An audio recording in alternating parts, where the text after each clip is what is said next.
जिला प्रशासन की मनमानी के चलते इंदौर शहर के सबसे बड़े मेडिकल कॉलेज और प्रदेश के सबसे बड़े अस्पताल एमवाईएच को 100 से ज्यादा देहदान होने से वंचित रहना पड़ा। मनमानी का आलम ये रहा कि हजारों यूनिट रक्तदान होते होते रह गया। हरियाणा के कबीरपंथी संत रामपाल दास महाराज और उनके अनुयायियों ने इंदौर में बड़ा कार्यक्रम आयोजित करने के लिए जिला प्रशासन से 9 अक्टूबर को अनुमति प्राप्त कर ली थी। साथ ही बाबा रामपाल दास महाराज के करीब 3 लाख अनुयायी इंदौर पहुंचने भी लगे थे। कार्यक्रम में 3 लाख लोगों के पहुंचने का फीडबैक मिलने को लेकर प्रदेश के खुफिया विभाग की जानकारी मिलने के बाद जिला प्रशासन के पैरों के नीचे से जमीन खिसक गई और जिला प्रशासन के अधिकारियों ने पुलिस विभाग के अधिकारियों को अनुमति निरस्त करने के आदेश दे दिए। तब तक करीब 1 लाख से ज्यादा अनुयायी इंदौर पहुंच चुके थे। वहीं अनुयायियों को देखकर प्रशासन के हाथ पैर फूल गए। आनंद फानन में प्रशासन ने आयोजन समिति के लोगों को विजयनगर थाने बुलाकर कार्यक्रम निरस्त करने का दबाव बनाया और कोरे कागजों पर साइन कराकर कार्यक्रम निरस्त करवा दिया। कार्यक्रम को लेकर आयोजकों ने 3 लाख लोगों के भोजन की भी व्यवस्था जुटाई हुई थी, जो बेकार चली गई। करीब 150 क्विंटल से ज्यादा आटा, 2 टन कद्दू सहित कई क्विंटल पत्ता गोभी, लौकी, हरी मिर्ची और भी कई सामान आयोजक के अचानक निरस्त होने के चलते बेकार हो गया। आयोजकों के मुताबिक जब प्रशासन को अनुमति निरस्त करना ही थी तो पहले ही कर देते, हमारा इतना नुकसान नहीं होता। रामपाल दास महाराज के अनुयायी दास के मुताबिक रविवार को आयोजित कार्यक्रम में 3500 लोगों ने रक्तदान का संकल्प लिया था। वहीं 81 जोड़ों का विवाह समारोह भी इस दौरान आयोजित किया जाना था। साथ ही करीब 100 से ज्यादा कबीरपंथी अनुयायी सिर्फ एमवाई अस्पताल के लिए ही देहदान का भी संकल्प पत्र भी भरकर एमवाई अस्पताल प्रशासन को सौंपने वाले थे, जो निरस्त होने के चलते कैंसिल हो गया, जिससे मेडिकल की कई विद्यार्थियों को आने वाले समय में समस्या का सामना करना पड़ेगा। पूरे कार्यक्रम में गलती किसी की भी रही हो, लेकिन बाबा रामपाल दास के शिष्यों और अनुयायियों के इतनी बड़ी तादाद में इकट्ठा होने से प्रशासन की नींद तो उड़ ही गई। वहीं अस्पतालों में ब्लड के लिए दर दर ठोकरें खाते लोग भी इतनी बड़ी तादाद में मिलने वाले रक्तदान से वंचित रह गए। Bureau report, red 9 news, Indore. ये एक्चुअली क्या है कि हम लोग जो पिछले 8-10 दिन से परमिशन के लिए लगातार प्रयासरत थे, जैसा जैसा प्रोसीजर होता है उस प्रकार से हमने पूरा प्रोसीजर पूरा किया और हमें परमिशन मिली। राइटिंग में परमिशन हमारे पास थी और हमें कुछ भी नहीं मालूम कि क्या, हम तो हमारे कार्यक्रम की तैयारी कर रहे थे और हमारा टारगेट था लगभग 1000 व्यक्तियों का ब्लड डोनेशन का, 700-800 का टारगेट था देहदान का।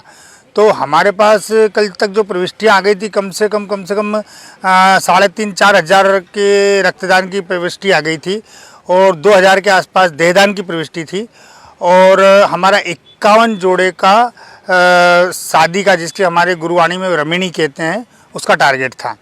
तो उसके अगेंस्ट हमारे पास लगभग 80 जोड़ों की शादी का प्रोग्राम आ गया था और हमने जो तैयारी की थी उस हिसाब से हमारा कार्यक्रम शांतिपूर्वक चल रहा था। भगत लोग आना शुरू हो गए थे, सारी तैयारी थी। अब कल अचानक हमको टीआई साहब का फ़ोन आया कि आप लोग के बैनर पोस्टर थोड़ा अंदर करिए, ये वो। हमने अंदर कर लिया जैसा उन्होंने बताया। फिर शाम को हमको बुला के अचानक थाने पे बोला आपकी परमिशन रद्द की जाती है। तो हमने बोला साहब ऐसी क्या बात है, हमारा तो शांतिपूर्वक कार्यक्रम चल रहा है, हम कुछ भी नहीं कर रहे हैं और हमारा ये आप अगर ऐसा करेंगे तो आज जो कम से कम 2-2,500-3 हज़ार लोगों को जो ब्लड के लिए बुलाया है, जिनका रक्तदान होगा, जो आखिर लाखों लोगों के जीवन में काम में आएगा, वो चीज़ सब रुक जाएगी। और जो देहदान के संकल्प फॉर्म भराएंगे, एक व्यक्ति देहदान का संकल्प फॉर्म भरने से साहब बहुत मुश्किल से तैयार होता है और आज हमारे भक्तों ने शर्त धड़ाधड़ करके 2000 व्यक्तियों ने नाम लिखवाया कि हम तो देहदान करेंगे, जो आगे मनुष्य जीवन के काम में आएगा। ये सब हमने साहब लोगों को, टीआई साहब को, सीएसपी साहब को निवेदन किया कि साहब आप कैसे करके, आपके कारण क्या है। तो उन्होंने बोला नहीं, हमको ऐसा लग रहा, अनुमान हो रहा कि आपके पास संगत बहुत आ रही है, भीड़ भाड़ बहुत है और हमारे पास बल नहीं है और खुफिया विभाग की रिपोर्ट है, भोपाल से आदेश है, इसलिए हम आपकी परमिशन रद्द कर रहे हैं, आप कार्यक्रम नहीं कर सकते। हम लोगों ने काफ़ी अनुनय विनय किया उनसे कि साहब आप कैसे करके हमारा कार्यक्रम करने दीजिए और हम गारंटी लेते हैं हमारे यहाँ कुछ भी नहीं होगा। 2 दिन से जो भगत आ रहे हैं, थोड़े बहुत 2-4-5 हज़ार आए हैं, आप देख रहे हैं शांतिपूर्वक भक्ति कर रहे हैं, अपना भंडारा चल रहा है और परमात्मा की दया से सब काम शांतिपूर्वक हो रहा है। ऐसा कुछ भी नहीं होगा जैसा आप बोल रहे हैं। बोले नहीं, आपके गुरुजी क्या बोले, दोषी करार दे दिए गए हैं तो कुछ भी हो सकता है उनके साथ। अभी तक नहीं हुआ था, आगे कैसे होगा? आपने सुना इंदौर में हम 2-3 कार्यक्रम कर चुके हैं। 18 नवंबर को हमने रैली निकाली थी परमिशन लेके, उसमें भी 1-1.5 लाख भगत आए थे, बहुत शांतिपूर्वक रैली निकली। और उसके बाद में 1 अगस्त को भी हमने रैली निकाली, शांतिपूर्वक हमारा कार्यक्रम हुआ, हमने कमिश्नर साहब को ज्ञापन दिया।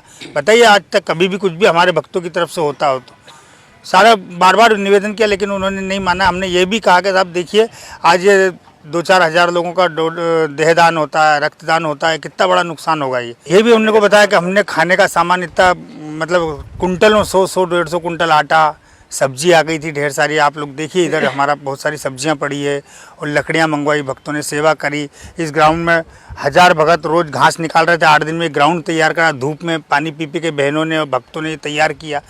आप इसका इन भावना को ठेस ना पहुंचाएं सर। तो लोग भूखे गए यहाँ से माइयाँ वगैरह सब भूखे और रोते हुए गए, क्योंकि हमारे इसमें आप जैसे आदेश आता कि नहीं भैया कार्यक्रम कैंसिल हो गया, आप अपने अपने घर जाइए, तो कोई पलट के ये भी नहीं पूछता क्यों, आदेश आया जाना है चल देंगे। तो ये सब चीज़ें देख के हमको बहुत दुख हुआ और प्रशासन से हमने बार बार निवेदन किया कि साहब आप सहयोग कीजिए, हम कार्यक्रम को सफल बनाएंगे और आप गलत कहीं भी नहीं होगा। प्रशासन, चूँकि हमें ऐसा लगता है कि प्रशासन को गलत संदेश गया कि साहब भीड़ भाड़ बहुत है और जैसा दुनिया में होता आता भीड़ भाड़ होती है और दंगा फसाद होते हैं, ऐसा वैसा उनको गलत फहमी हुई प्रशासन को, जो हमारे कार्यक्रम को विश्वास नहीं कर पाया या उनको न्यूज़ गलत मिली। अगर ऐसा होता तो वो सामने बैठ के देखते रहते। हम लोगों ने ये भी बोला कि साहब अगर ऐसा तो हम आपके पास में बैठते हैं, अगर कुछ भी होगा तो हम 5 व्यक्ति जो हमके नाम से, आप हाथों हाथ हमको रोक दीजिए, हम आपके अरेस्ट हो जाएंगे, हम हर तरह से तैयार हैं। जी मेरा सुरेश दास नाम है जी।